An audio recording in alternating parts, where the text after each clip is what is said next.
Selamat pagi adik-adik mahasiswa, apa kabarnya? Kakak berharap adik-adik mahasiswa masih dalam keadaan sehat dan masih tetap semangat untuk melanjutkan perkuliahan kita pada pagi hari ini. Pada pagi hari ini kita kembali bertemu di perkuliahan daring pada mata kuliah dasar akuntansi yang pertama, dan di mata kuliah ini kita sudah masuk topik yang ke-9, di mana topik ini adalah topik lanjutan dari topik ke-8, yaitu tentang ayat jurnal penyesuaian. Adapun subtopik yang akan kita pelajari pada pagi hari ini yaitu yang pertama adalah pendapatan diterima di muka, yang kedua aktiva tetap, yang ketiga biaya yang masih harus dibayar, dan yang keempat adalah pendapatan yang masih harus diterima. Sebelum kakak melanjutkan kepada subtopik yang pertama, kakak ingin mengingatkan kembali kepada adik-adik mahasiswa, manakala ada adik-adik mahasiswa yang belum mensubscribe akun YouTube kakak meminta kepada kalian untuk segera mensubscribe-nya, karena subscribe itu sifatnya gratis dan kalian tidak akan dikenakan biaya apapun dan tidak akan mengalami kerugian apapun. Dan bagi adik-adik mahasiswa yang sudah mensubscribe-nya, kakak ucapkan terima kasih. Kita langsung masuk kepada subtopik kita yang pertama, yaitu tentang pendapatan yang diterima di muka. Pendapatan yang diterima di muka merupakan utang kepada suatu pihak karena jasa atau barang belum diserahkan. Untuk mencatatnya itu ada dua, di mana pencatatannya itu dilihat dari neraca saldo. Pencatatan yang pertama itu adalah dicatat sebagai hutang. Maka sewa diterima di muka, komisi diterima di muka. Jadi untuk pencatatan sebagai hutang, jurnal umumnya adalah kas di debit dan sewa diterima di muka di kredit. Untuk AJP-nya atau jurnal penyesuaiannya itu adalah sewa diterima di muka di debit dan pendapatan sewa di sisi kredit. Lalu untuk pencatatan kedua yaitu dicatat sebagai pendapatan, maka contohnya itu adalah pendapatan sewa dan pendapatan komisi. Untuk jurnal umumnya adalah kas di debit dan pendapatan sewa di sisi kredit.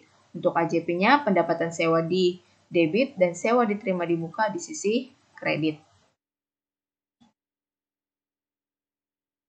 Contoh dari pendapatan diterima di muka, pada tanggal 1 April tahun 2010 diterima uang sewa sebesar 2.400.000 untuk 1 tahun.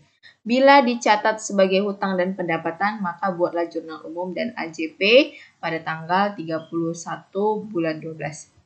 Maka penyelesaiannya, bila dicatat sebagai hutang, maka jurnal umumnya adalah karena dia diterima uang sewa, berarti hal ini akan mengakibatkan penambahan kas. Penambahan kas itu di sisi debit sebesar 2.400.000 dan sewa diterima di muka di sisi kredit sebesar 2.400.000. Maka untuk AJP-nya, sewa diterima di muka sebesar 1.800.000 dan pendapatan sewa sebesar 1.800.000. 1.800.000 ini diperoleh dari sewa yang sudah terpakai sampai tanggal 12 sampai dengan bulan 12 dari bulan April. Jadi dari bulan April sampai bulan 12 itu adalah 9 bulan, maka 9 per 12 kali 2.400.000 itu adalah 1.800.000.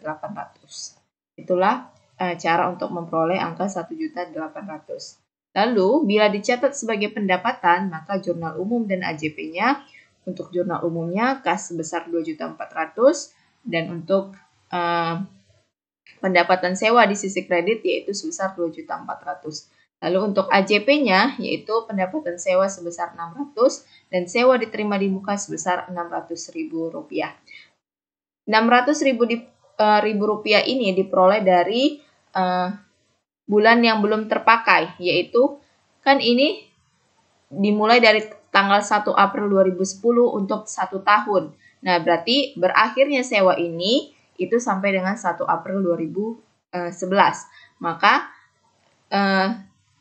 kan AJP ini untuk periode akhir yaitu tanggal 31 Desember. Jadi kan ada 3 bulan lagi yang belum terpakai, yaitu dari bulan Januari, Februari, Maret.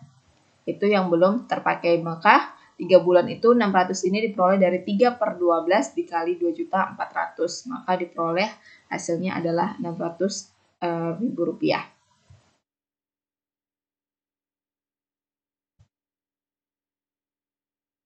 Lalu subtopik yang kedua yaitu tentang aktiva tetap. Aktiva tetap itu adalah harta yang dapat digunakan lebih dari 1 tahun, di mana aktiva tetap ini dibagi menjadi dua. Yang pertama adalah aktiva tetap berwujud, di mana aktiva tetap berwujud ini merupakan harta yang secara fisik memiliki wujud seperti mesin, gedung, peralatan, kendaraan, dan lain-lain. Aktiva tetap tersebut akan mengalami penurunan nilai, di mana penurunan nilai ini kita sebut sebagai dengan penyusutan. Jadi untuk menghitung aktiva tetap berwujud ini, maka kita harus menghitung berapa besar penyusutannya. Maka AJP-nya adalah beban penyusutan di sisi debit dan akumulasi penyusutan di sisi kredit. Contohnya, peralatan disusutkan sebesar 400.000, maka buatlah ayat jurnal penyesuaiannya. Jawab, maka ayat jurnal penyesuaiannya kita ikutin bagaimana prosedur untuk membuat AJP, yaitu beban penyusutan peralatan di sisi debit sebesar 400.000 dan akumulasi penyusutan peralatan sebesar 400.000. Lalu yang kedua adalah aktiva tetap berwujud. Yang kedua adalah aktiva tetap tidak berwujud. Aktiva tetap tidak berwujud. Aktiva tetap tidak berwujud merupakan harta yang secara fisik tidak tampak, tetapi untuk memperolehnya perusahaan mengeluarkan uang. Biasanya aktiva tetap tidak berwujud ini berupa biasa berupa hak paten, hak cipta, merek dagang, dan franchise, dan lain sebagainya. Di mana di akhir periode aktiva tetap tidak berwujud ini diamortisasi untuk mengalokasikan harga perolehan menjadi biaya. Jadi untuk aktiva tetap tidak berwujud ini kita hitung berapa besar amortisasinya. Lalu untuk membuat jurnalnya atau AJP-nya itu adalah amortisasi aktiva tetap tidak berwujud di sisi debit dan aktiva tetap tidak berwujud di sisi kredit. Contohnya, hak paten sebesar 12 juta dengan umur ekonomis 10 tahun, tentukan amortisasi setiap tahunnya dan buatlah AJP-nya. Maka kita tentukan dulu amortisasinya. Untuk menghitung amortisasi itu adalah berapa besarnya hak paten itu, besarnya biaya hak paten itu per berapa tahun dia. Jadi 12 juta untuk 10 tahun. Maka kita hitung amortisasi setiap tahunnya yaitu sebesar 1.200.000, yaitu 12 juta dibagi dengan 10 yaitu 1.200.000. Maka setelah itu kita buat AJP-nya. AJP-nya adalah amortisasi hak paten sebesar 1.200.000 dan hak paten di sisi kredit sebesar 1.200.000.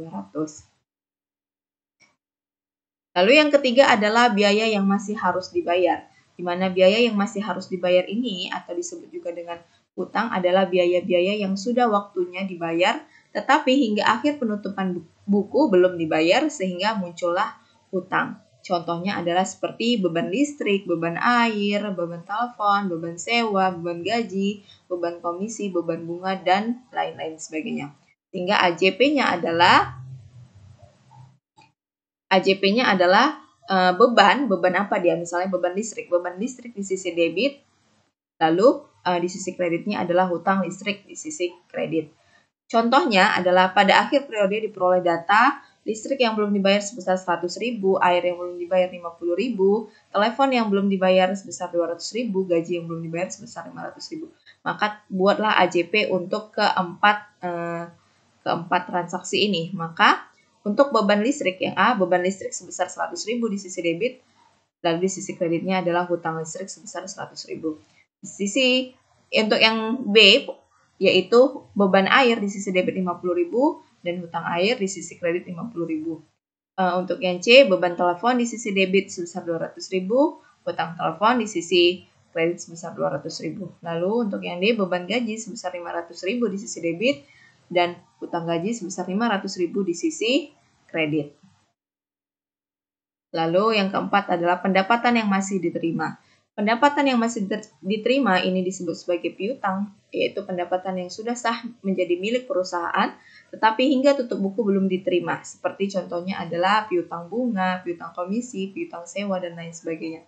Di mana jumlahnya itu sebesar yang belum diterima. Jadi jumlah piutang itu sebesar yang belum diterima. Maka untuk penentuan atau